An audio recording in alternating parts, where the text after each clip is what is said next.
సస్పెన్షన్లో ఉన్న వైకాపా సేవలోనే అన్నీ తానే నడిపిస్తున్న సీనియర్ ఐపీఎస్ అధికారి జగన్ పాలనలో జరిగిన కుంభకోణాల దర్యాప్తునికి ఆటంకానికి యత్నాలు, విచారణ నుంచి తప్పించుకునేందుకు నిందితులకు సలహాలు, బీఆర్ సస్పెన్షన్లో ఉన్న కొందరికి నిధుల అందజేత, పోలీస్ శాఖలో చర్చనీయాంశంగా మారిన ఐపీఎస్ తీరు అంటూ వైకాపాయంలో జగన్తో అంటకాగిన ప్రతిపక్ష నేత చంద్రబాబు, తెలుగుదేశం పార్టీ ముఖ్య నేతలందరిపైన అక్రమ కేసులు బనాయింపులు అన్నీ తానే నడిపించిన సీనియర్ ఐపీఎస్ అధికారి ఇప్పుడు పూర్తిగా వైకాపా సేవలో మునిగి తేలుతున్నారు.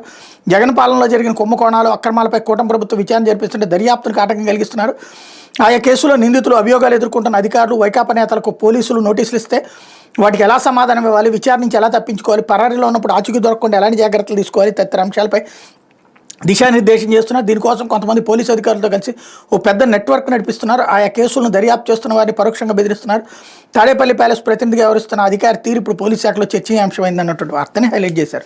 వీళ్ళకి అట్లాగే సహకరించుకొచ్చారు కదా, ఇప్పుడు రిటైర్ అయిన వాళ్ళు కూడా సహకరిస్తున్నారు కదా, ఎవరికి వాళ్ళకే నడుస్తుంది. వాళ్ళు తప్పుడోళ్ళు, వీళ్ళు రైట్ వాళ్ళు అని ఎలా చెప్తారు? అప్పుడు